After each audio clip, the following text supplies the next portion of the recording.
Colleen is on from DOT, just so you know. Thank you, Colleen. Welcome. Okay, thanks. Hi, Colleen. All right, the live stream is active, so you're ready to start if Brendan has resumed the recording. Okay, recording is resumed. We are ready to go.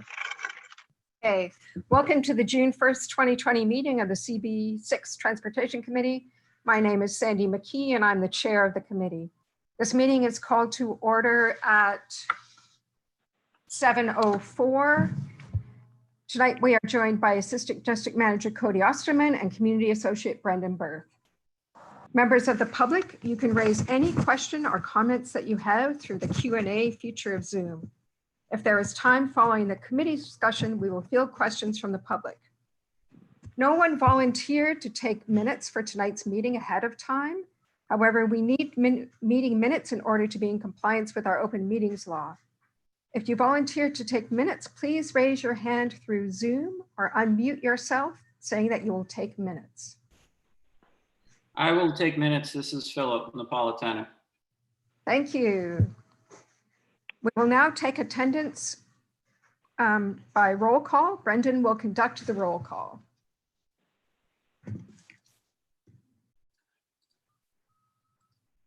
Committee members, I will call your name and you will unmute yourselves. When your name is called, please say present. I will announce if there is a quorum. Sandra McKee? Present. You're present, yeah. Jean Santoro. What was that word I was supposed to say again? Present. Present. Joan Berenbaum. Present. Claire Brennan. Present. Beatrice Disman. Present. Andrew Gross. Present. Molly Hollister. Here. Yusuf Khalid. Present. Philip Napolitano. Present. Matthew Roberts. Present. Lawrence Shire. Present. Anne Seligman. Present. Brian Van Nieuwenhoven. Present. Ronnie White.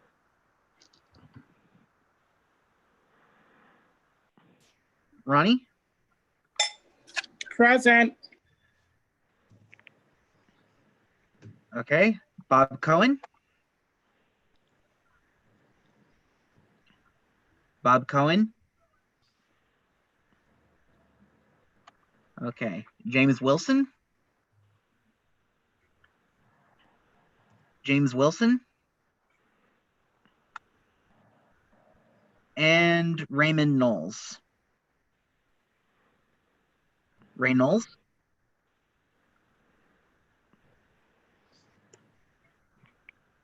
Okay, we do have a quorum. Okay, the agenda for tonight's meeting was distributed ahead of time by the board office and appears on the screen before you. If there is no objection, we will adopt the agenda as stated. Members of either committee, if you object to adopting the agenda, you may raise your hand through Zoom. And sorry, Brendan, or who's putting up the agenda? Cody is putting up the agenda. Okay, Cody.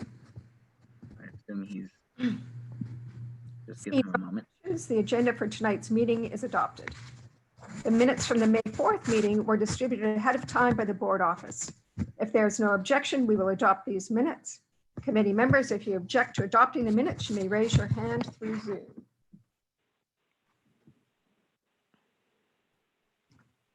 Seeing no objections, the minutes from the May 4th meeting are adopted. They will soon be available on the CB6 website. In order to conduct an efficient meeting, please observe a few ground rules. No one may speak until granted the floor. Committee members, if you have a question about committee business or wish to make a motion, please raise your hand through Zoom. If you click the participants icon, the participants panel should appear and you should find the raise hand function there. If you still have technical difficulty, you may click the chat icon and relay your difficulty. The chat function should not be used for committee business or questions about agenda topics. All such remarks should be made on the record by raising your hand through Zoom. Chat should only be used to alert us of any technical difficulties you're having or to state in writing information like an email address that was already stated aloud on the record during the meeting. When a committee member is given the floor to speak, I will identify you and you can unmute yourself that you can speak. We are required by executive order to create a verbatim transcript of the meeting. So please keep your questions and comments succinct and germane to the discussion. Okay. On tonight's agenda, we have a discussion of open streets in Manhattan Community District 6. And we have special guests. We have Brian Owens and Ken McCoy of the Restaurant Row East Alliance. And they're going to give us a presentation of some ideas that they have for how to utilize 2nd Avenue between 50th and 51st. And I'm going to pass the floor over to you, Brian Owens. Thank you very much. First, I'd like to thank everyone here tonight for inviting us to discuss this initiative. And if it's possible, Cody or Brendan, is it possible to pull up the screen share? Beautiful. Thank you. Got it now. Just tell me when you want to advance. Great. Thank you. So this is our beloved block. If you don't recognize it, it is 2nd Avenue between 50th and 51st. This is a little bit dated. When I first opened up Crayfish Bar, second off the left-hand side, this was taken in 2012. So we formed together the Restaurant Row East Alliance, and this is our concept, NY City Streets Dining. If you can go to the next slide.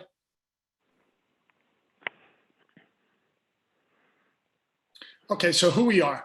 The Restaurant Row East Alliance was started by myself. I own Crayfish Bar located at 945 2nd Avenue and Taco Vision on 53rd between 2nd and 3rd.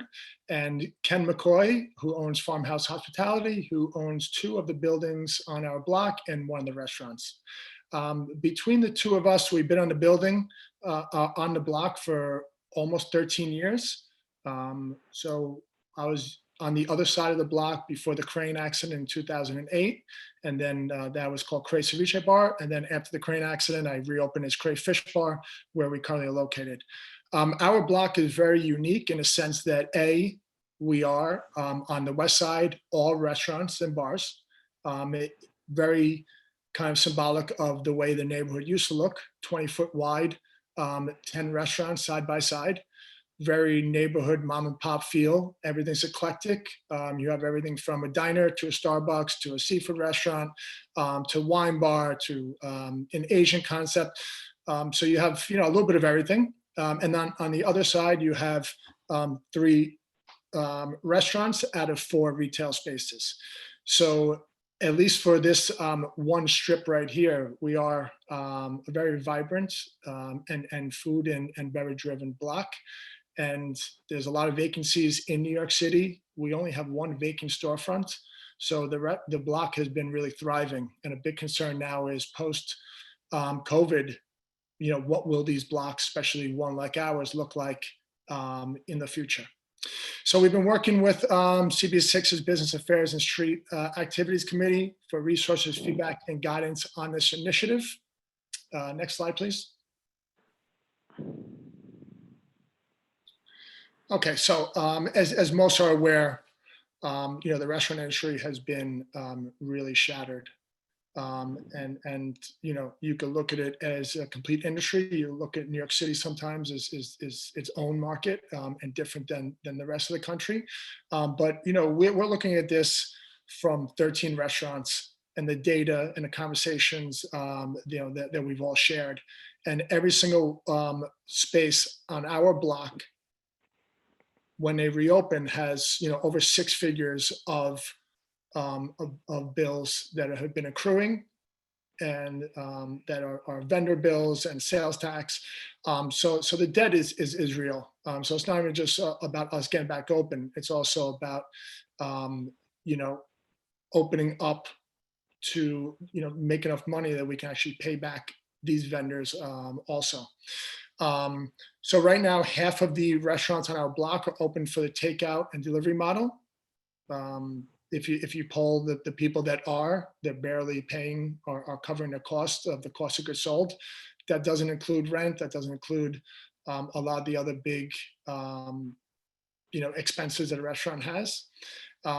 So the idea is to take this small model that we're working with right now and get us to the next point, which would be able to bring our dining rooms out to the streets. And then when phase 3 rolls in, and we'll be limited in terms of what we're able to do, that'll get us to a place where we can actually generate more sales and hire back more people. Of our 13 restaurants on our block, before the pandemic, we had over 600 employees just on this one block, which is pretty substantial. Next slide. Okay, so as we're aware, restaurants reopening will be part of phase 3. And with that, there'll be severe limitations on the indoor seating capacity. So our block and Midtown East in general really relies on the office worker and the hotel business and the tourism. So with us reopening right now, between the office worker or the companies that are not getting people back until the fall or maybe until January 1, with tourism basically being decimated at this moment right now, and hotels with very little occupancy, we're really opening up to a different neighborhood, and it's going to be a lot less people. And in our relationships with different doormen and different co-op and condo buildings, we're seeing ranges from 15 to 40% occupancy of the buildings right now. So we're really, a fear is returning to a shell of the amount of traffic that we had beforehand. So, every restaurant on the block, if we were just open up in phase 3 and we would be limited to 25 or 50% occupancy, we would be losing a lot of money. So just opening up and having these limitations is not a way for us to get back and rehire the amount of people that we want to get back to. So the option of bringing our dining rooms to the street gives us the ability to rehire more people and to open up in a bigger scale, so that if we're only able to have 25 or 50% inside, but we're able to gain the seats outside, then that would give us a greater chance of survival in the beginning. Because right now, a lot of us have no sales and just mounting bills. And the restaurants that are open, that are doing takeout delivery, are really hurting and really just waiting day by day to get to the point of being able to drive more business. If you can go to the next slide. So our solution, and I've been mentioning this, is the NY City Streets Dining. We want to serve as a pilot program. We want to leverage our extensive food and beverage experience along with our love for our neighborhood and temporarily bring our dining rooms to the appropriate public streets. With this, there is not a one size fits all. So, we really are looking at this one block for this NY City Streets Dining, but we think that it could easily be transformed, and to be able to work around different challenges that each block presents. And right now is the time. We know how fast the warm weather season is in New York City. We know that people have been trapped inside their apartments and their mental health. They want to get out. They know outdoor is safe, and we want to be able to take care of them and bring them back safely into, our restaurants, but doing that outside. Next slide. So this is just, a presentation that was shown from David Rockwell and from the Rockwell Group. So he published this, and this came out about 2 weeks ago. So this was just to include, just so you can get a visual of what this experience would look like. Next slide, please. And they used a model restaurant in Harlem called Melba's. So this is kind of different scenarios that they created based on her actual site. I was able to hire a architectural design firm that took this on pro bono, who actually took our block and created a couple different models of what our version will look like. We really built this plans to be inexpensive and something that could be set up and done rather quickly, opposed to my fear with the David Rockwell presentation was maybe the amount of money it would cost and time to build out something as beautiful as this. Next slide. And this just shows how you have to really be creative with different modular construction and sanitation stations and leveling the sidewalk if need be with sidewalk decks and different street fencing that you could make beautiful with plants and flowers. Next slide, please. So how would this work? There's 3 potential designs. One is, to just close down the block completely to just only pedestrians, and that would be a 7 lanes. And then the other 2 options would be 1 lane open, which would serve as a protected bike lane. And then if we went with 2 lanes open and 5 lanes closed, then it would be a bus lane and a bike lane. So right now, what we want to present is, right now we have nothing. A lot of us are closed, we have no sales, and the longer we wait, the longer we might not reopen. So we're coming to you, with some ideas, but we really need your help in making sense of how this could benefit us. The more seats, the more rooms, the more money we can generate, the more people we can hire. It's really that simple. But the timing has to be now, because this is a temporary plan, but we're also losing out on valuable time right now to generate income. Next slide, please. Okay, so NY City Street Dining is a temporary concept. Our city council initiative, 1957-2020, states October 31st as the expiration date, or when strict social distancing requirements ends. The proposed hours would be setting up at 11 a.m. and breaking down at 9:30 p.m. There would be absolutely no music outside on the street. To deal with the crowd control, and we would do reservation only system, so that we would be open for specific slots. You cannot walk up, there is no waiting list. This is done all through reservations. Even at a time like now, people have been using open tables to even make reservations, to go grocery shopping. So we see the power of how important reservations are. And as a group, our alliance would, make sure that this is all being enforced.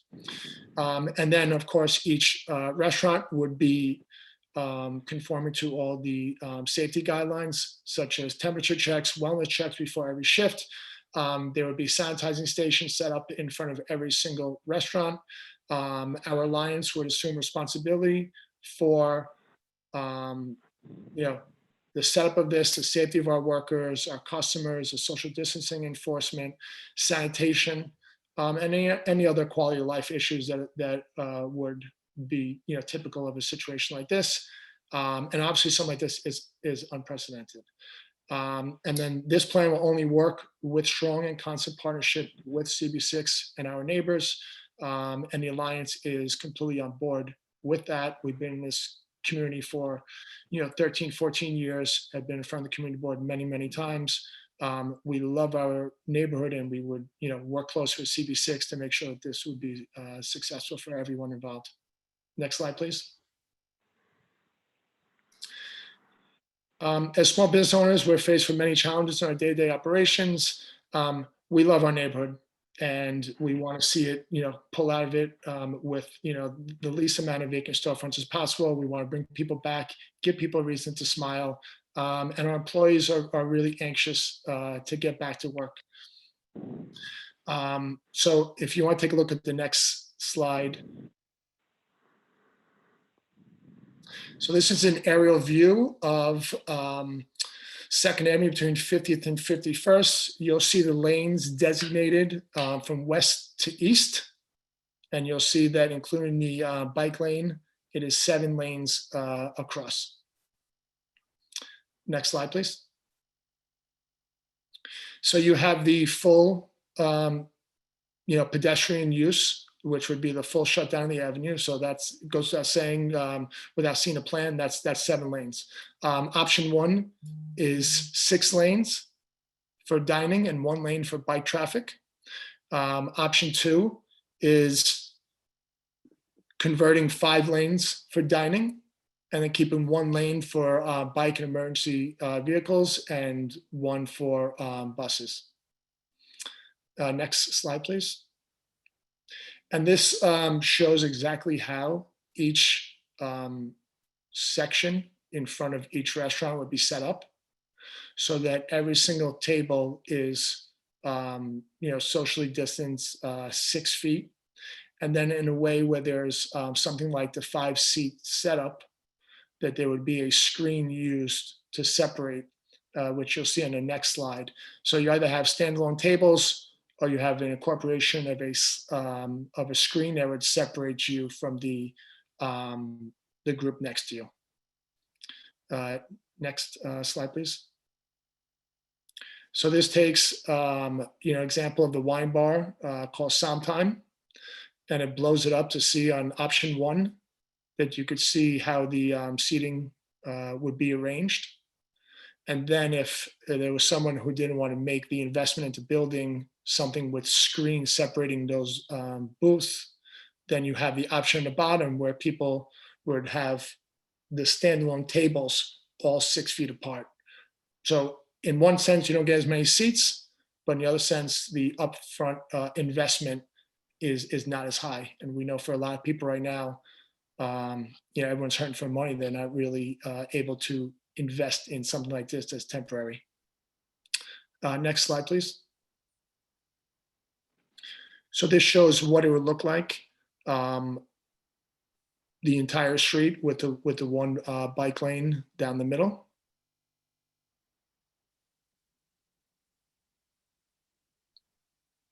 The blue is the storefronts that are not restaurants or they're vacant, and then the yellow are the sanitation stations. And then you get a better idea of what these dividers and screens will look like. And of course, there would be plexiglass in between. Next slide, please.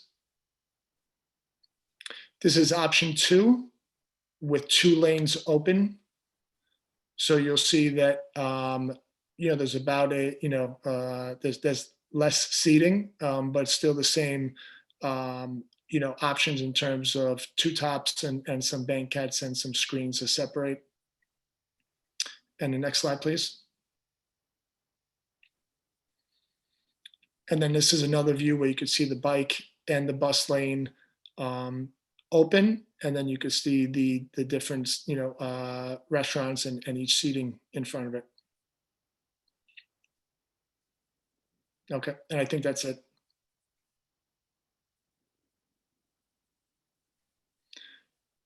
So that's in a nutshell. I look forward to answering any questions, and I appreciate us giving the opportunity to talk about how important this is for our block and hundreds of jobs just on this one little strip here. So I'm happy to field questions from the committee. Yeah, I see Gene has raised his hand. Okay, Gene. Yeah, hi, Brian. First of all, thanks very much for coming and spending so much time and money and effort putting together this presentation. I understand the kind of dire straits you guys are in, and we want to do everything we can to try to figure out a way to help you through that. There are a couple things you mentioned that really intrigued me. One was flexibility, the other was pilot program, because we are supporting strongly the idea of open streets. We're trying to find uses for the ones we have and push for more. So I also know that our council member, Keith Powers, is very involved in the effort to save small businesses like yours all around the city that are dying. And I'm aware of the fact that you've been working with him. So that brings me to my third point, which is flexibility about what it is you guys are proposing. Are there other options that are a little less extreme maybe than closing this just off to bikes, to everybody but bikes and buses? Could you do with one less lane, for example? No, we're coming in here with nothing. And I know we're asking for a lot, and I know it's, very ambitious and it's unprecedented, right? So I never thought I'd be sitting here asking to get a piece of Second Avenue. For me, and I'm speaking on behalf of 13 restaurants, we're looking to see whatever can be done, because right now we have nothing. Mm-hmm. And someone like me who's not open because delivery was less than 2% of my business, and I had 50 full-time employees, to bring back 5 employees to basically not pay any bills besides this cover the cost of maybe breaking even. This would get me open. I guess just the powers that be that have to make a decision on how the buses and the bikes and all these other matters that really play a difference in how people get around the city, need to really say that based on the decreased traffic and what's going on in the city right now, and the fact that it's a shell of what it normally is, how can they determine what is the best option here? Because we could take less space and we have less seats, and we would generate less money and be able to bring back less people. And it's not as much about the server who's taking care of 17 people or maybe 9 people outside. It's if we had 30 seats outside, then we can actually beef up our kitchen staff because we need to be able to put out a certain amount of food. So it's not just, we're trying to eliminate the need for staff that doesn't need to be there. But we also, if we see that we have the volume and we have the amount of seats and there's a demand for it, then we can bring back more people. So I think it's really just a matter of, we're coming in very humble and just looking to see, what could work best for the community and for our restaurants. Okay, I really appreciate that. I mean, and like I say, we really want you guys to survive and stay open. So that's not the issue. You have worked, I think, with Keith, and or talked to his staff about this. So you're aware of the fact that it's a give and take process and things are going to happen. And so that was basically my question, because I think this does fit in one form or another what it is we are trying to do, both to keep our communities happier and healthier and give them more of their quality of life back after 3-4 months of being in prison, and also to defend ourselves basically against what we expect to be an onslaught of traffic once things start to lift, and somehow constrict that traffic so that we're not hit with tidal waves of it, piece by piece at least, by doing things like this. So thank you very much for coming, and good luck. Thank you. Sandy, can I add a few comments? Sorry, who was that? It's Ken. Ken, I'm sorry, Ken. Yes, please go ahead. Ken was our for this evening. Hi, I left the presenting to Brian. He does a much better job than I do. But I'm Brian's co-founder, and I thank you all for the opportunity to listen to us tonight. And as Brian said, we are very humble. This has all been very humbling. And Gene, I think you're right. It is very extreme, and it's 11 days ago, Brian and I formed this alliance, and the amount of work that we've done and the amount of people and support we've had to get to this moment right here to talk to you guys has been, it's blown both of us away. It's amazing. It's a big ask to ask folks who need to ride bikes safely to not go down 2nd Avenue. And that's almost too much to ask. And it's a big ask for folks that need to ride a bus to get to work, and they could be first responders for all we know, to maybe have to detour. And we understand that. But we're in a tough spot too. I'd like to be able to have my staff ride a bus to get to work. So if they had to go an extra 10 or 15 minutes for their journey, if we could get a few hundred people back to work, I'd encourage them to get up a little bit earlier. So we're just all trying to figure out what can we do our little bit, and we're all doing our little bits, all of us. Could we do less? We can do anything. We've shown that in about 11 days here with this, you know, and I give us both a lot of credit, especially Brian, for putting the presentation together. And, you know, if you give us a box, we promise to deliver inside the box. And I would just say, you know, this is going to be temporary, right? So if we've got to put a few folks out temporarily, I hope that's not too big of an ask. And we also see it as a partnership. You know, we need you guys at the Department of Transport, whoever it is, to tell us what we can have, and then we can make it work ourselves, right? We just really want to start fighting for ourselves. There's been so much chatter the last couple of months about grants and loans. We just want to get working here. You know, that's what we really want to do. And we don't have seats inside the restaurant. We're not getting them all back. Even if we did, people may not even go inside. And I'm just not as worried about traffic in general, because I just don't think the folks are coming back. People aren't going back into those offices between now and winter. It's going to be late fall before they start to come back. And I do agree, once they come back, there'll be a lot more traffic, because a lot of these folks don't want to take trains from Long Island, Westchester, Connecticut. I know that. So anyway, thank you, Gene. No, thank you. Just to clarify for everybody else on the committee, because you said it in passing and I wanted to make it clear. There would be about 200 jobs returning as a result of this situation that you guys are proposing. Yeah. Okay, thank you. And Andrew, you had a question? Hi, Sandy, thanks. First of all, I want to echo what Gene said to Brian and to Ken. You know, I'm a huge supporter of our businesses.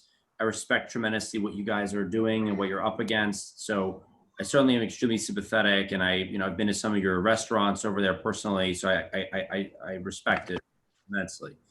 You know, I want to echo again what Gene said. I agree.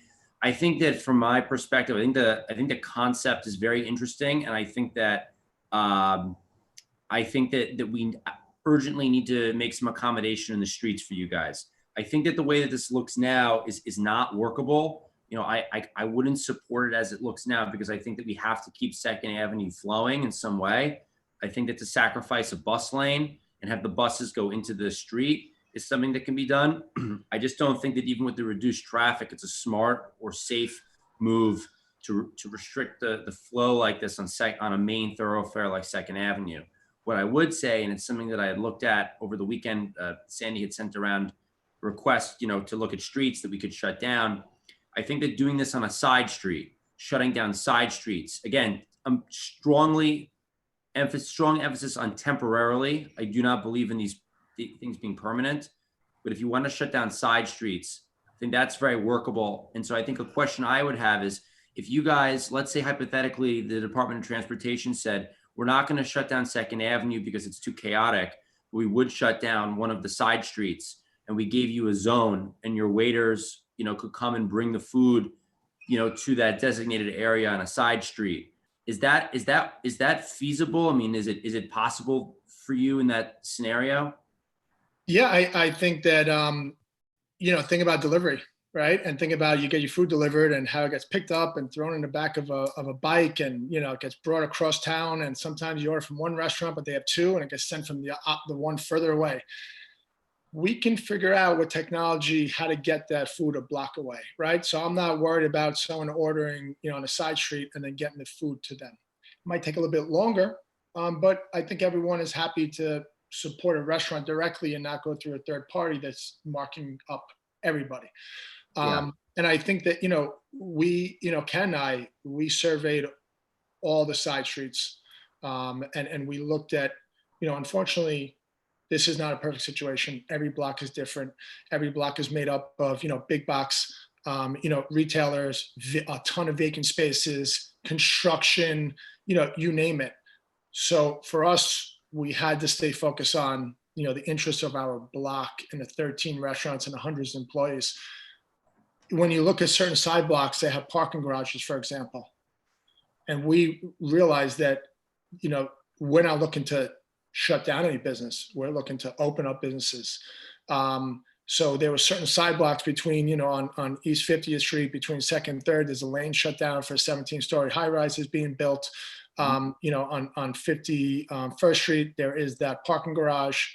And then you have the, you know, less square footage and then you have a lot of first and second floor operations that would also be entitled to that space in front of them, because rightfully so, I think that the people who should get the space closest to them are the actual people who are paying the rent in front of those spaces.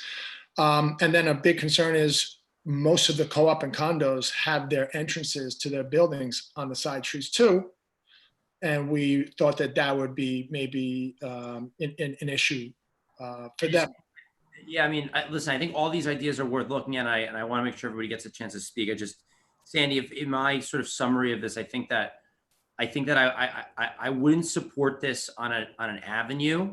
I think there's a lot of issues, also safety stuff that maybe Colleen can speak to, but I would rather shut down an entire side street, just give an entire side, a through street and shut it down completely than try to do a more complex maneuver with an avenue. That's my take. And I would be okay with that temporarily. And if I can just respond, I live between Second and Third, actually, or Second and First, very close to where these restaurants are. And there were 0 cars on Second Avenue as I came home at 6:15. So, I think the idea here is to use the streets at night when there are a lot fewer cars. I mean, if you look at the opening hours, it was until 9:30. So I'm not sure we have to think of Second Avenue as something that's incredibly precious. It's quite different what's happening on the avenues right now. Madison Avenue, 0 traffic. I could have laid down in the middle of the street for 5 minutes. It was no problem. So I think we have to be a little more open. Again, this is my personal opinion, but Second Avenue has really changed.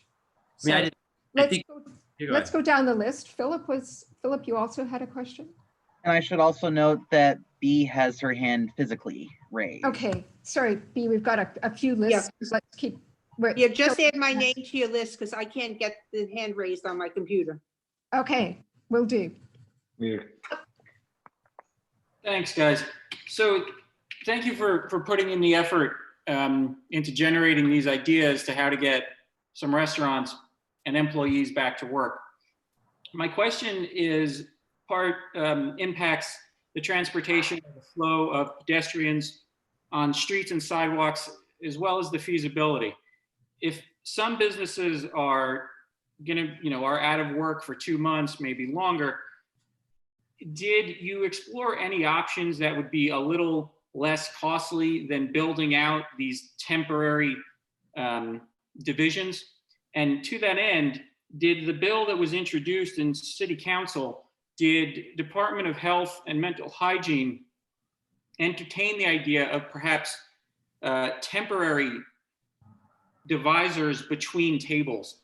Because that would, let's say, for example, you got chairs back to back, they're separated by 3 feet, but there's a mesh or plastic wall between them that can be moved, or that could be easily moved.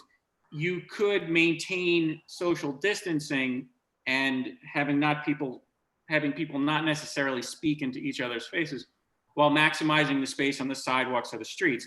That's also less costly to businesses who are a little cash strapped and then would need to recoup the cost of any sort of build out. Did they mention the DOH, health and mental wellness? Did they mention if they'd entertain that as a way to maximize space and how much these businesses have to lay out? Fine, can I go here? Yeah, sure. Yeah, thanks, Phil. So one of the ideas we had behind forming the alliance is that so we could do things collectively. And we have a contractor who's got quite a large shop and has priced out some stuff for us.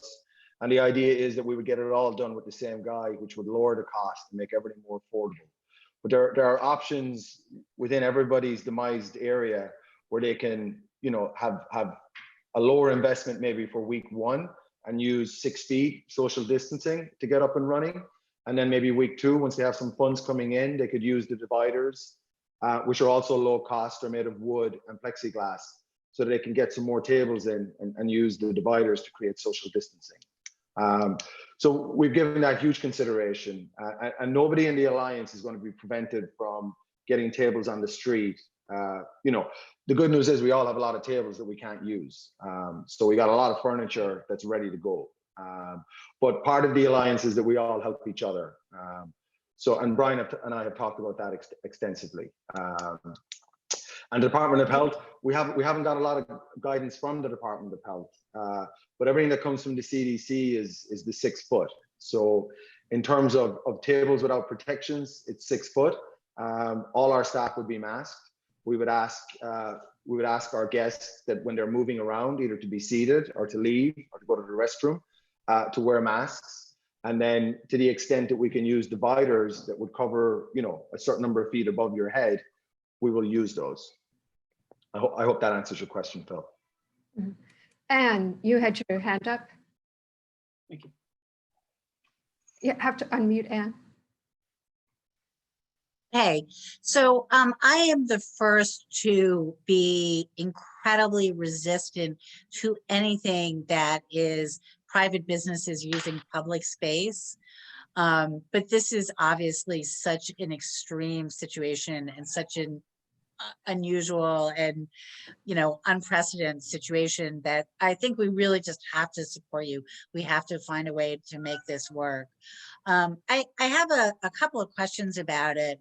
The first one, which is maybe trivial, is I'm actually not sure dividers are a good thing. I'm not sure I actually want a divider between me and the next people eating, because my understanding is that airflow is a good thing. So that's just, you know, throw it out there and, you know, do the research on it, and whatever is right is right.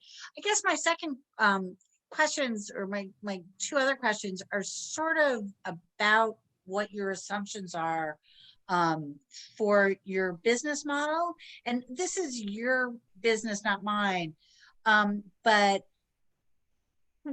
my first question is kind of, where do you think your customers are going to come from? Are they locals? I know I'm actually trying really hard. I'm doing a lot of cooking, but I'm also really trying to do takeout, especially from local stuff. We're soccer out paella tomorrow is dinner, you know? So like, I totally get that. And actually I'm trying to order from restaurants that don't typically do a lot of takeout, because I do especially want to support them. And frankly, I can afford to. So I guess my question is, you know, do you think it's going to just be mostly residents that are using it? And then kind of related to that is, what is your what's your break-even point? How many tables? And of course, this is different for every restaurant, but you know, how many tables do you have to have? And do you anticipate that you might be able to have 1 or 2 tables open inside your restaurants? Especially New York gets hot in the summer, right? Like, people might prefer to be inside and have air conditioning. And is that, you know, kind of, is that part of the plan? And just, you know, kind of what you think about those things. Yeah, thank you, and so that's our neighbor. So Lola will thank you for that. Phase 3 will let us open whether it's 25 or 50%. Whether people are willing to actually support us or come back out, I think we're all kind of, you know, going to wait and see. Yeah. And what are those guidelines, and how are they going to let us separate seating, and what do we do? We're actually all waiting on that guidance. If we could have it now, we could actually, you know, build out certain structures and do certain things and rearrange the floor plans. But unfortunately, we understand this has been a fluid situation since it started. So we've been just trying to, you know, take this, you know, adapt and be reactive and constantly, you know, change with it. But you know, the economics are right now that if we're waiting on phase 3, and the earliest that will be is July 15th, and with limited occupancy, we will lose money at 50%. We cannot pay our rents. The landlords will then, you know, be in default if they can't pay the bank, and 35% of our city, you know, budget is paid by property taxes. So July 1 is a big moment for this city. So I think that we add more staff when we get our sidewalk cafe season, because people love in New York City to sit outside. You could be on the avenue, you could be on a side street. People love it. It's like, we say it's like gold. Now, depends on, we know our summers in the city.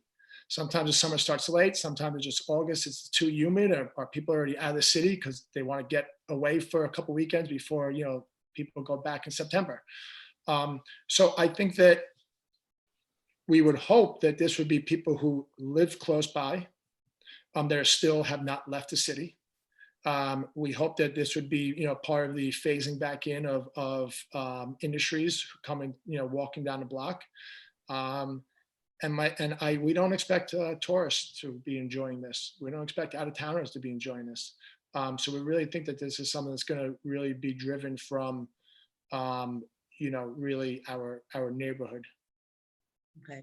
And I'll just say too, I mean, I feel like the logistics, I really would love to find a way to make this work. I do feel like the logistics of stopping personal vehicle traffic, and, you know, maybe we allow taxis to use the bus lane, or something, or, you know, allow other cars to use the bus lane during, you know, if it's not feasible to do with one lane for traffic, the idea of having all those cars going across 51st Street in front of the 17th precinct, because you'd have to close it there, right? Because if you go, you know, I'm just thinking about like how it would actually work to close it on 51st Street. So cars can go west to Lexington to continue down, and that then back across on 48th Street. I'm not sure that adds a benefit. I'd almost want to extend this for farther and, you know, make it a longer closure, and include more restaurants in this. If we're going to be moving people, if we're going to be rerouting vehicles anyway.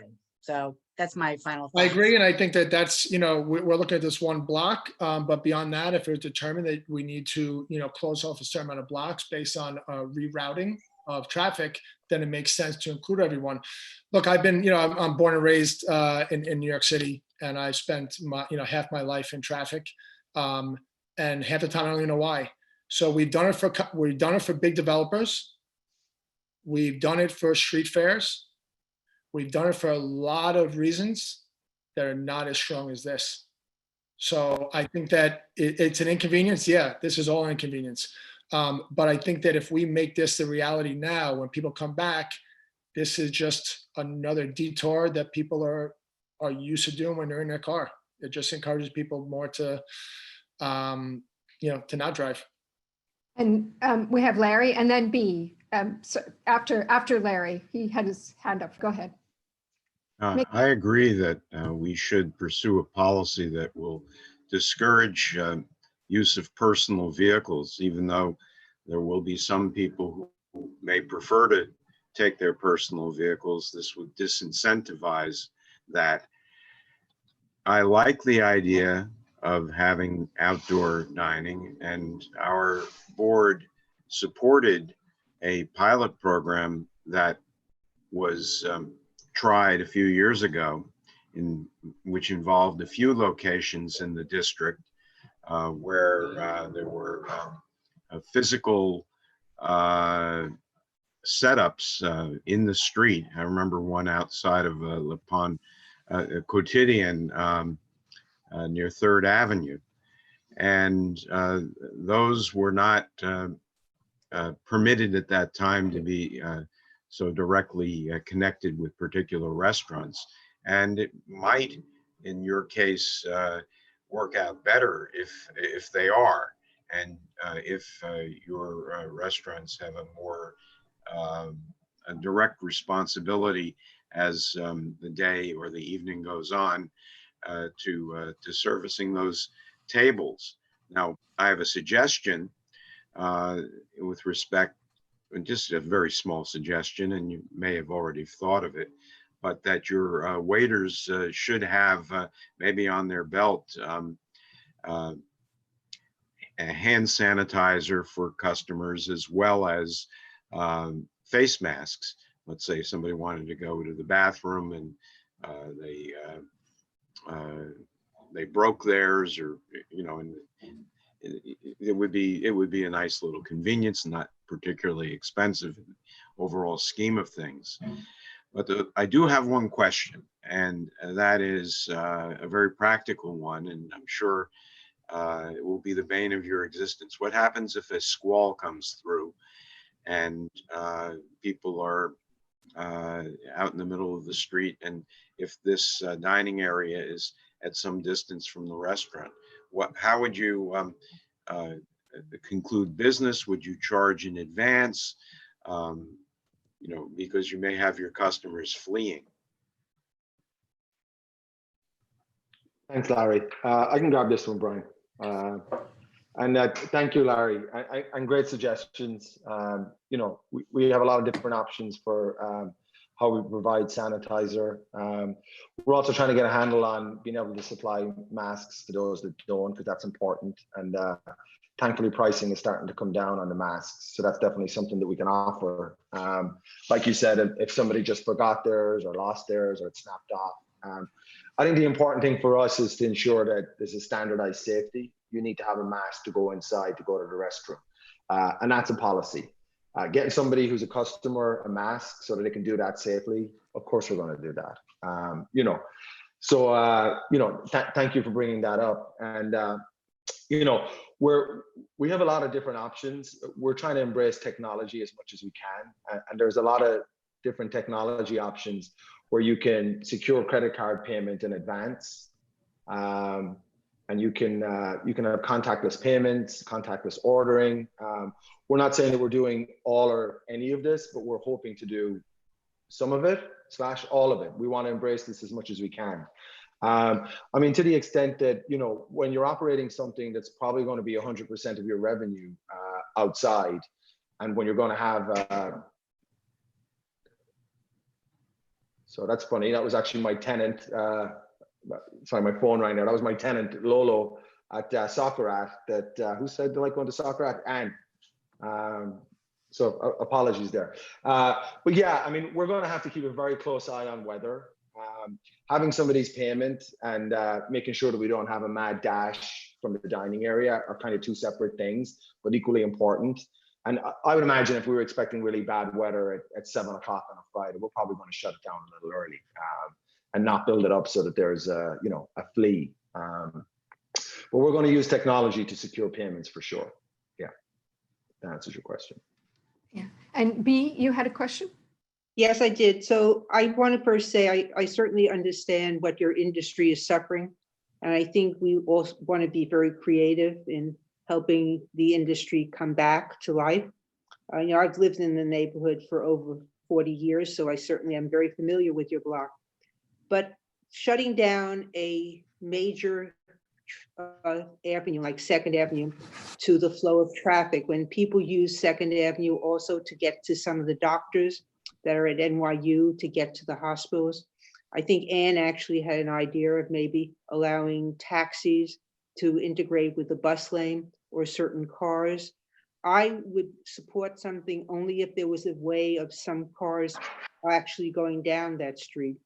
I think it's really important. I know that we said that, you know, traffic doesn't exist now, but the same way as we go into phase 1 and phase 2 and 3, essential workers are going to start to come back. Many will work by home, but you're going to see a lot of people, and I don't blame them. I won't get into public transportation now for a period of time. So I think my suggestion, Sandra, is I think I'd love to work with them. It's a pilot project. And maybe we can figure out a way that can compromise all of it. I'm also concerned about traffic going on 51st Street and what that's going to mean and how people go. So I think there are certain considerations, but I think we want to be supportive of the industry.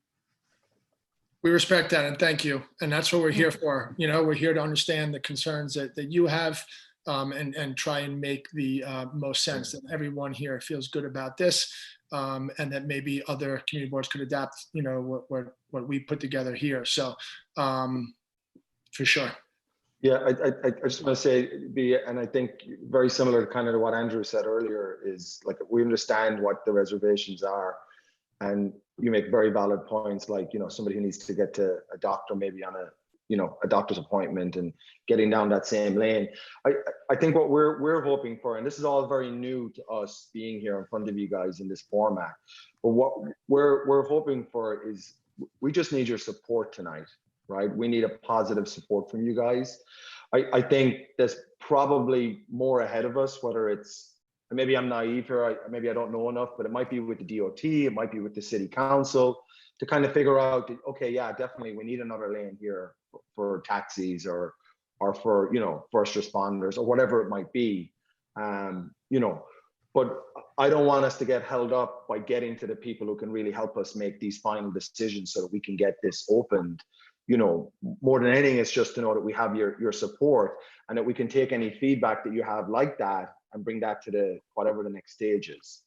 And there's nothing we've heard tonight that doesn't make sense or isn't valid. I mean, it's all valid. But as the very first person said, it's also extreme. I can't believe we're here talking about this right now. But yet that's where we are, And we have 2 more hands raised, but we would like to move our agenda. So we also have, it looks like Sarah Newman from Councilmember Keith Power's office also has her hand raised. Okay. Could I ask, like, we have Yusuf, Brian, we have Molly and Sarah, if you could really make your points concise, and if you do have a question, to try and make it clear, or if you want to report a reso or move the question, please do so. Okay, Yusuf, please. Yep, very quickly, agree with Sandy's points earlier. I live right around the corner on 54th and 2nd, and 2nd Ave has definitely been a dead zone at most times of day. I would also remind the committee that now is the time for experimentation, and now is the time for kind of boldness. So, rarely do you get a chance like this to, number one, try to support local business, and number two, take advantage of a time when there isn't a lot of traffic, and yet there are still a lot of people around. So we want to have emergency vehicles go through. We want to have buses go through. We want to have folks who need to get to the hospital go through, but we can do that and also carve out a lot more space. So generally in agreement and willing to support going forward. And Brian, do you have a quick comment?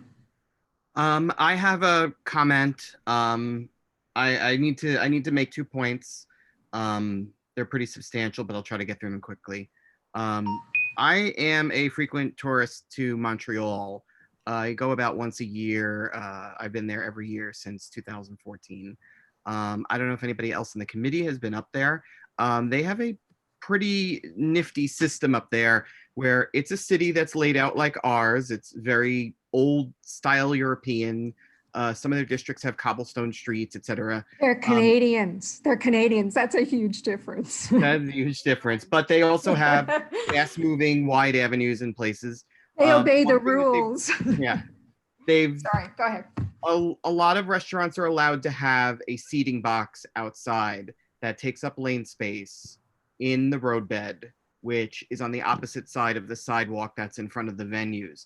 And that is like absolute normal operation up there. Remember, they get Buffalo style winters. So any potential discussion that we wouldn't be able to handle it, they have it harder than we do. And they still have this. This is kind of not necessarily like year round, but it is like definitely like March to November for them. And it's ubiquitous all over the city. And that is the least of what they do, because they also have the protected bike lanes that they innovated on. They have the Bixie bike share system that they innovated on before we did.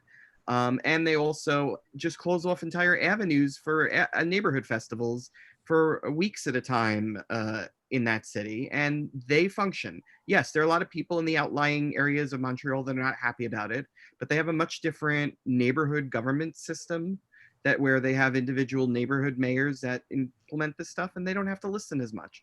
We as a neighborhood entity should tell the citywide DOT what we want as a neighborhood, just the way that their neighborhoods manage their own affairs.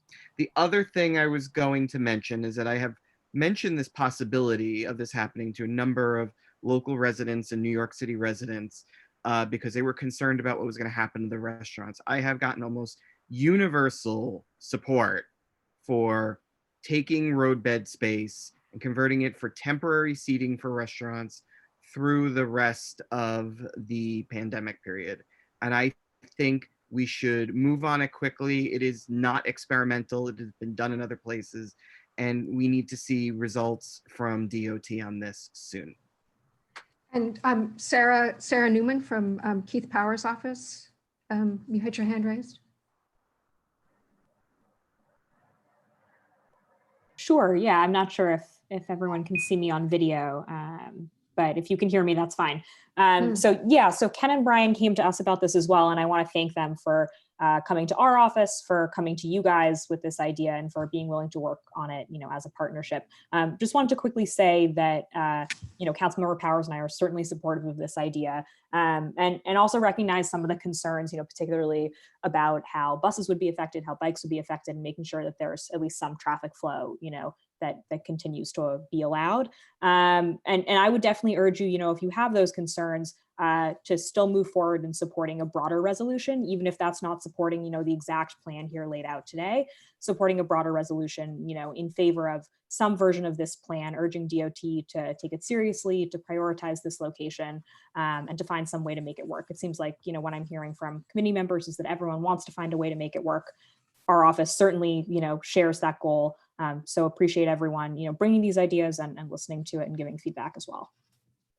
And with that in mind, I know several people have their hands up, but I wanted to ask Colleen if this is something that the DOT will work with us to consider, because you can see how much support we do have for this idea. I know how exciting that is. And I have to tell you, I wanted to go to Crayfish and have lunch, but I was and I couldn't. I was dying to go there and have some seafood. You know what? I want to be open. I want to be as open-minded as possible as I can, and say that, we want to work with all of the businesses, especially the restaurants that have been impacted with COVID. And, why not? Send us a resolution. Let's take a look at it. Let's see what we can do, given that it's a pilot. And if we can make any modifications. I mean, I know that we do have street seats that are out on some avenues that we've worked with businesses, and we've implemented it, and they've done great jobs in monitoring it and making sure the area is clean. And I'm sure, this partnership or the alliance will do that as well. I think it's worth to take a look at it, and let's see what we can do. Fantastic. If that's all right, could we, does someone want to make a motion to support this in a resolution? Also, sorry to interrupt, Mandy, but Kyle also has his hand raised. I know you want to move the agenda, but I don't know if Kyle wants something since Basta has certainly, I'm hoping Kyle will just say, yes, please do this. So Kyle, go ahead. Hey, yeah, and just one last thing, Sandy, if the board can just send me the this presentation, that would be helpful. I'll share it with our thank you. Absolutely. Yeah, so I just want to, I'm not obviously on this committee, so I can't vote on the committee vote, but I just want to quickly say as BASA chair, I first want to commend Ken and Brian for reaching out to the community board before proceeding with anything to get our input and our advice and our support. I'm sure it's already been mentioned, but just quickly want to say that BASA, as many of you know, has been very, very cognizant of sidewalk cafes and making sure pedestrian space has been respected. And when this presentation came forward, given all the circumstances, how well thought out it was, BASA overwhelmingly supported this. And I thought the next step obviously would be to send it over to Transportation Committee, because I think this at the end would be a joint resolution. But I really do want to commend the business owners' this economic impact. This is also redesigning what we want our spaces to look like, because these are unprecedented times and we have to figure out ways to address them. And as has been mentioned before in this presentation, otherwise, this is the time to implement something. And as Brian said, we have to move quickly. This was an agenda item that we were discussing with Sandy and Claire, and 2 hours before our BASA meeting was when the bill was introduced. So we really want to move fast on this because time is of the essence. And this is actually the perfect time before everyone comes back to the city and then kind of changing their way of life to actually have a design in place that people can then adapt to later. So for any people who are worried about it, BASA was actually even support of full block closures. Obviously, there would be a mix and match within the district based on the street needs and community needs, but we were even in support of that. So what ends up happening if, you know, DOT decides that they want their own specific design, that's up to them. But I just want everyone to know that BASA was very, very supportive of this initiative, and yeah, we endorse it. So thank you for the time. I'd like to move that we write a reso of support. Can I ask a technical Second. question? Or just sorry, saying just technical question. What are we supporting this in like a broad framework? Is that what we would be voting on? And we need to write the resolution, but yes, I think we're looking for a pilot program for a way to utilize. So, yeah, the way BASA proceeded with it last week was we were in support of outdoor dining. Of course, we can put in our own sort of guidelines, like saying, hey, we want to mix and match, or there needs to be, you know, public input or whatever that might be. Councilmember Power's office even suggested doing a virtual town hall to get input as well. But it's just about the support of outdoor dining as it is. Sorry, I'd like to modify that. I'd like to, we can maybe do two resolutions, one that's very broad that looks at everything, but I'd also like to write a resolution supporting this particular idea as a pilot and working with this particular group who's already done so much to develop this idea. So I think maybe if we want to do two, but I think it could be in the same one where we highlight 50th and 51st and 2nd Avenue as a, you know, as the pilot for the rest of it. Exactly, if I might. I mean, I think the key word here is going to be flexibility, which Kyle's already referred to. And, you know, as our restaurateurs also mentioned, one size isn't going to fit all. So it's easy enough to write the reso that there's going to have to be some negotiation about what happens in each space. If we're generally supportive of the idea, we can put in some specific, we can use this as a specific example of stuff that we'd like to see happen going forward in the future in a general way, knowing that the details are going to have to be hashed out between Councilmember Power's office, DOT, and the restaurateurs themselves about exactly what's going to happen. I agree with Gene on that. Just the giving some flexibility.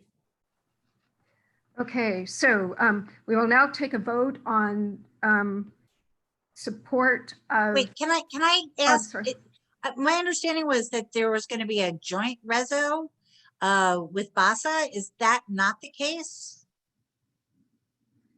I don't know, like we're certainly willing to do our own, or what do you think, Kyle? Should we try and make it? Yeah, so I think that's basically what the vote is about, that the resolution you're voting on is the same one that we as BASA were supportive of, that we want to do something together. Well, I would like a reso to actually include two things. Okay. One is a very explicit support for the city council intro, which if you look at it is pretty broad. You know, I think that the folks that are here, you know, are just demonstrate like we are working with good actors here. Like we're working with good neighbors. And I think in this situation, we can just cut them a little slack on, you know, doing the right thing, because they really want to make, you know, they want to make it work, right? They want to be good neighbors. So I would want the reso to include both sort of it's the specific support for the city council intro, but also for, you know, letting a pilot program for this specific street go through, this specific block go through.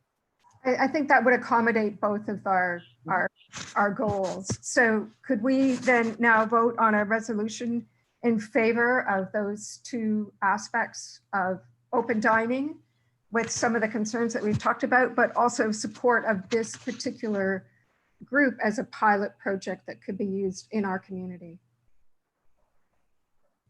I think I need someone to second that. Oh, second. Okay, so we will now vote. And this, I believe the vote is managed by Brendan. Yes, that is correct. Okay. So when your name is called, unmute yourself and say aye, nay, abstain, or not entitled. Sandra McKee? Yes, in favor. I guess that was no. Santoro? I'm for it. Joan Berenbaum? Aye. Claire Brennan? Abstain for cause, but I'll help write the reso. Okay. Beatrice Disman? I'm in favor, but I do want to talk about the modification. So I'll wait. I'll say yes, but and see what the resolution is. Okay, Andrew Gross. I'm in favor, and I actually second would be said. Exact same comment. Molly Hollister. In support. Yusuf Khalid. In support. Philip Napolitano. In favor of drafting the resolution. In favor of, okay. Matthew Roberts. Abstention pending the details. Okay. Lawrence Shire. I'm in favor. I like the general approach, and this being a specific example for folks to follow in the future. And I also support the reso from the city council. Ann Seligman. Ann.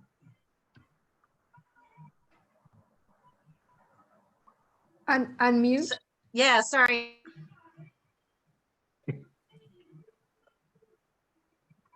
Okay. Ann, what's your vote? Okay, I see a chat that says count me in, so I'm going to think that's aye.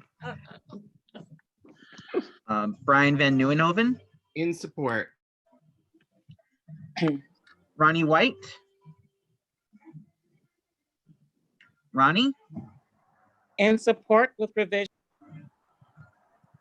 Okay, resolution passes. So thank you both, Ken and Brian. And I think what we'll do is we'll write the reso and make sure that we circulate it in enough time that we can get some feedback from the committee before the full board. So I think Claire offered to help write, and would you like to help write as well? Because, or at least put forth some text on your concerns?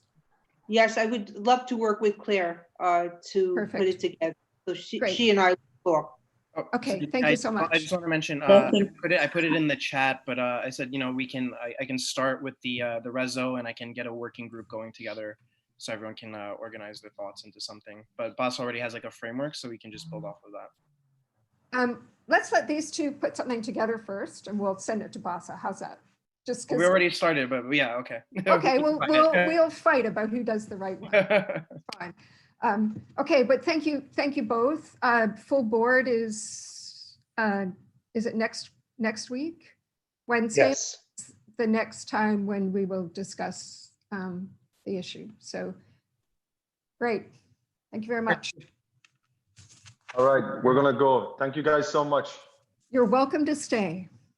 Electric. And good luck to you guys. Thank you. Yes, absolutely. Good luck. Chat. Bye. So our next agenda item is it's continued discussion on installing electric vehicle charging stations. And I did speak with Colleen about this, and apparently it's still very much a pilot program. I know Yusuf sent out some information on a program that he had some input on. And I guess we're wondering if this is part of the pilot program or if this is what's moving forward. And I understand that, excuse me, we wanted to try and locate places where we could identify this for our neighborhood, but maybe it's a bit premature at this point. Sandy, if I can add something, because I wrote the reso about this last time. Please. Just so, and Colleen, please correct me, but I went through the PowerPoint, the DOT PowerPoint on the plan, and this is not this technology you're looking at is not what's the DOT is proposing, along with Con Ed, I would add, but it's a similar thing. It's like, it looks like a what are those things that we have now? Where you charge your phones, the phone charging stations, the information. The Link. It looks like a Link NYC, size device. And I mean, I think we're talking realistically, as I wrote in the reso, and Colleen tell me if I'm wrong, but I think we'd be lucky to get like 3 or 4 of these in our entire district in that pilot. I mean, there's only like 50 of them for the whole city. So just so as Colleen's maybe responding, it's like we're talking about 50 over the entire 5 boroughs for the pilot. So again, I think this device, I frankly, I don't care what device is. I think this one looks good. I like the things that look like Link NYC, but I think as long as we just get even two of them in our district, we should consider ourselves lucky. Yeah, and I think if the community board is interested in this, you should go on record with a resolution stating that. But we do have the resolution that Andrew wrote, supporting the program and asking if we couldn't participate in it. Well, that's good. That's a start. We'll definitely look into it. Yeah. So but we don't have any criteria at this point that we could actually try and identify spaces within our community. I mean, well, Sandy, can I add something just to your point on just having looked at the presentation? I think that I don't know if Con Ed would have like certain like technical requirements for where they go, but I mean, I think it's really it seems very flexible from what the presentation said. I mean, if we're looking to get maybe at 3 or something like this in our area, I'm sure we could make suggestions, but I think that it's pretty, as far as I'm concerned, I mean, I don't think it really matters so much. It's really just a parking spot that becomes like an EV parking spot with a sign, and you park your car there and you plug in while you're parked and you leave. So I don't know that we have to think about it too much, but it's my opinion. The only reason that I bring this up is that the other community boards that did pass resolutions had very specific locations. So I'm not sure if I think anywhere in our district would be welcome, but probably we would focus more on residential areas. I'm not sure. Could we try, I'm not sure we should actually focus on, I'm sorry, I did not wait to be recognized. Okay, because we do have 2 hands up. Sorry, I'll come back to me, sorry. Okay, all right, Phil? Perhaps Colleen could quickly address, if I missed the point, for each charging station, how many vehicles could charge simultaneously? And if you had, 3 vehicles that wanted to charge their batteries, perhaps when they were in, at work for 8 hours or however the duration of the charge, how many cars could be charged at once? I think it just allows 1 car to be charged at that particular station, 1 or 2? 2. 2, yeah. 2, Andrew says. So for each lamppost, we got to have a space in front and a space behind. Yeah. Spaces in between the cars and at either end. Is there any delay between charging of 1 car and charging of the next one? I'm sorry, say that again? Is there any delay? So let's say 1 car charges for 10 minutes, then they pull out. Is there any delay between another car pulling in? I don't think so, no. No. Okay. But just sorry, only because if I can respond to Phil, because I read the deck. Yep. It's not like 10 minutes. It's like hours. It's to charge a car it's like like I don't know, many hours to charge a car. So it's not like the cars are going to be going in and out like with high frequency. That's correct. But hold on real quick. The way that the level 2 technology works is to fully charge your car, it's something like 4 to 8 hours. I think the use cases typically for these chargers are like grocery store or places where you're going to get in and out and you want to top up versus kind of fully charged. So there is a use, but, or overnight charging. So in many cases, people will fully charge overnight, but yes, you wouldn't fully charge as you would fill up your car in, 5-10 minutes. Right. You could also set restrictions on how long you could, draw juice from the charger. In other words, you're only allowed 2 hours, but this makes it beyond our discussion. Yeah, and we don't want to get too far into the weeds on this. We want to know, should we be trying to locate things in our district? We've got resolution and support. Danny, can I just say, sorry, there's one more thing that came up in full board, just so we understand, like, the way that I would look at these chargers for everyone here is to look at it like a payphone, right? It's like the payphone's not free. It's a public utility that's provided to the city that you pay to use.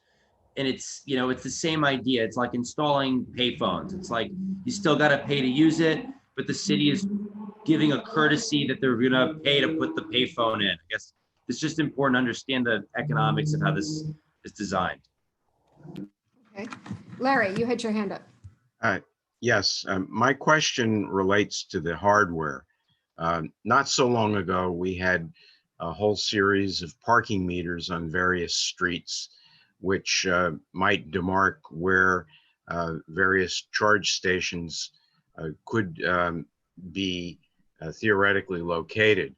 But since we've moved to muni meters, maybe one muni meter per block, plus one or two utility poles, and maybe a couple of former phone booths, which are now Link NYC, would we be looking at a combination of all of these facilities as possible sources for tapping in? I don't think they know, Larry. I think the status of the program is still very premature. So I'm not sure anybody could really answer that question. Anne, you had your hand up. Unmute Anne. Anne, so you're. I'm this holding down the space key is not working for some reason. Anyway, I suspect we could come up with 3 locations in a heartbeat, one in the south, one in the middle, one in the north of the district. And one thing I might think about is we already have a reso, either amending that reso or writing a letter from Molly or, you know, from the board, from, you know, signed by Molly, reiterating our support and providing the specific suggestions, which seems more like a point of business. It's not something that the board needs to actually vote on. So that's one idea. To go back to the question about commercial, especially given what Yusuf just said about, you know, how these are often typically used, I think about the idea of using a commercial space for this. You know, commercial vehicles have been earlier and faster adopters of hybrid and electric technology than consumers. And so having one of those 3 sites be a commercial site might not be a terrible idea. And it would add to the diversity of what's a pilot project to see what works and what doesn't. But I also, just my last point is, I wasn't sure why, I missed something there about why it's 2 spaces, but only 1 car. Yeah. No. Well, go ahead, Andrew, go ahead. Yeah, so just say both of your points, just again, from a technical aspect of this, it's like one physical unit that goes into the ground. Again, like imagine like a Link NYC size thing, and there's 2 ports. Imagine like a phone charger with 2 ports that come out of it. And that means it would be 2 cars. Right, right? so two cars can theoretically charge using this, like this specific machine that Con Ed has designated for the pilot, can charge 2 cars at once. The reason I'm asking is because if it's only 1 car, then it could be like next to, but it took up 2 spaces. It could be next to a hydrant, right? Not saying the person could park at the hydrant and block the hydrant, but you're saying it actually could charge 2 cars at once. It has to charge. It has to charge. Like wherever they put these machines, I guess at minimum you'd have to have 2 parking spaces conjoined so that you could park 2 cars and charge them. Like that's a minimum requirement for installing one of these types of machines, because they both plug. It's the safe space. Okay, so I think we're going to have to find out more about maybe the criteria, and then we can just, as we said, we'll write a letter. If people want to make a recommendation and send it in, we can make sure that we cover, different places that this might work once we have some more idea of what the criteria are.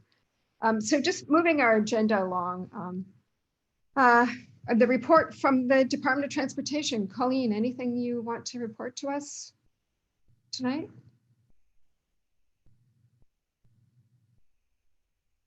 So we are getting alert. It's curfew. God, I can't. Is this the curfew for the protesters? Yeah, at 11. I can't. Yeah, it's only 2.5 hours warning. That's great. It's the can't curfew for believe- everybody, not just the I protesters. can't believe people are taking advantage of this and just looting and rioting. It's ridiculous. It really is. It's sad. I think announcing the curfew in advance is a smart move because those people. Wait, time. This has nothing to do with our agenda. Sorry, let's keep. Yeah. No, we're just sidetracked. Sorry. So we're continuing to evaluate open streets requests that we're getting from the community board as well as associations and individual stakeholders. And as we get them, we're gonna let the community board know. And I'm sure we've closed off some streets in your CB6 district. Yes. So, I mean, again, if there are any issues, feel free to email me and let me know. And we will, try to address them in a timely manner. But so far, the open streets have been working out really well in terms of responsible parties putting in the barricades and removing them. And I'm so happy the Alliance came before to talk about,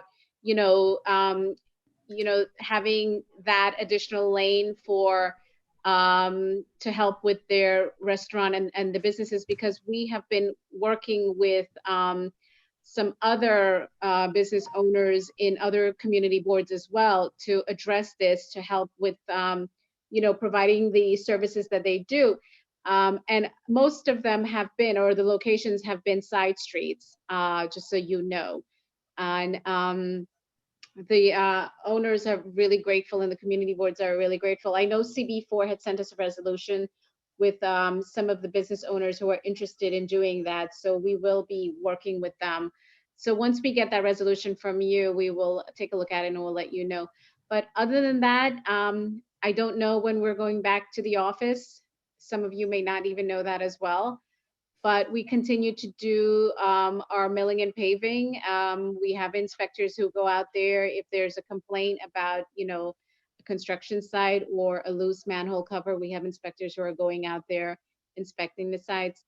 But that's pretty much it. Things are, hopefully we'll get back to normal soon. And, we'll be able to take it from there. And 38th and 39th, the protected, or the bike lane that's going in there. We heard that I don't think it's made it to our district yet. No. Timing?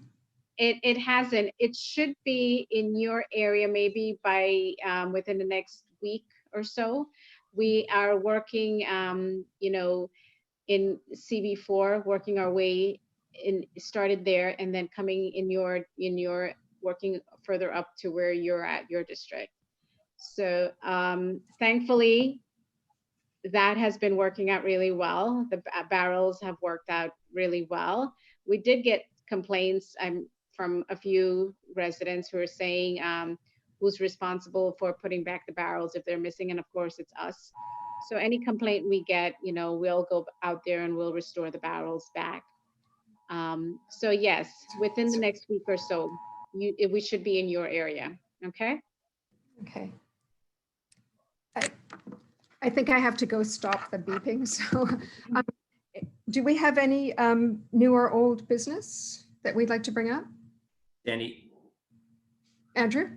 new. I just have a question for Colleen. This week, Sure. my maybe so it's new. My building management actually were complaining, and I sort of agree that there's a lot of commercial space in Midtown East, like commercial parking spaces, and they wanted to basically know. And I promised I would ask if it's possible to initiate a conversation about flipping some commercial parking spaces that are underutilized to just regular non-commercial spaces. So since I promised my building staff, I'm bringing that up as new business. Is it one block or how many blocks are we talking about? We're talking about my block, 46 between 2nd and 3rd. Basically, I see it. All the spaces are mostly empty. Not even now, like before COVID. There's not that many. There's really no commercial. It's a residential block. So there's really very little commerce. And they're complaining. They drive from Staten Island, to work in my building every day. Right. And they're paying like a fortune to park around here. I mean, it's obvious that land use has changed where you're living, and the regulations are probably outdated and you might not need it. But we can definitely look at, changing the regulations to allow for 2-hour metered parking during the day. But keep in mind, I would, it's preferable to have some commercial parking during the day in case I'm not, by the way, they said, don't take it all away. They just said, give them like 2 or 3 spots. I mean, just give them a little bit. Sure. I mean, we can look at the end of the block to do that, to create a few spaces for, open parking. That's fine. Right. If you can add that onto next month's agenda, and we'll get a resolution from the board, and I'll have our borough engineer evaluate the location to see if we can add some, maybe 6 spaces on your block. That sounds like an extremely reasonable answer. Thank you. Perfect. Yeah, happy to do that. Okay. Any other new business? Yes. Okay, Larry? Hello, Larry. I miss you. Hi, Colleen. I have a couple of questions for you. Actually, this is more in the range of old business. With the East Side Coastal Resiliency Program moving ahead, we were waiting to hear how folks who wanted to travel where the construction will be going along the shoreline will have their bicycle rides on Avenue C improved and made more safe. And also, I just I'm waiting for the end of the L train construction on the substation at Avenue B and East 14th Street and the return of the City Bike station there. But that's more of a comment. And the question is regarding the substitute bike path for when construction starts on the Greenway. Yeah, the East Side Resiliency, there's a task force that's set up by the mayor's office to address that. And I think I'll find out who the individual is. You can direct that question to them because I'm not part of that task force, so I wouldn't even know about that. But there is a task force, and I'll get you that information. Right, and share that also hopefully with the land use and waterfront. Yeah, you can check with the waterfront land use committee because they would know, because a lot of the presentations that were made was made to that committee. Well, as well as the transportation too. We're anxiously waiting for an update because that infrastructure really needs to precede the work on the waterfront. And I'm sure they're going to give you an update, but again, with what we're going through, a lot of things have been delayed. A lot of our projects have been delayed. And of course, we're going to see some budget cuts as well. So check with the waterfront committee and see what they say. And if you don't get an answer, let me know. Send me an email. Okay. Any other new or old business? Okay. I know several members of the committee wanted to talk about the pinch point, but we may hold that off until land use and waterfront and land use. That's an even bigger ask, I think, for how to deal with that. But apparently it's a really critical condition right now because so many people are using the Greenway and the pinch point is a real problem. It's very, I mean, this is at 14th Street on the way. So hey, Sandy, Sandy, just one thing I wanted to touch base with you regarding the EV stations. I will get you information on the criterias. Right, fantastic. And we'll just put something together and send them. Thank you. I'll email that to you, okay? I'll get you that information. Perfect. Thank you very much. One other quick request on the EV stations. It would be good, Colleen, to hear about the Uh-huh. specific light pole project and where that is. I'm sorry, say that again? Sorry, I have a sore throat. But it would be great to hear about the light pole project. I know DCAS had been leading it with DOT. And just where that is, because I know they procured the equipment, but I don't think they've done any major installations yet. Okay. Great. The Thanks. light pole project. Okay. So if there is no more business, new or old, I'd like to adjourn the meeting. Move to adjourn. Thank you. Thank you, everyone.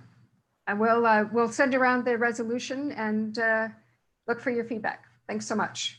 Good night. Good night, all. Thank you.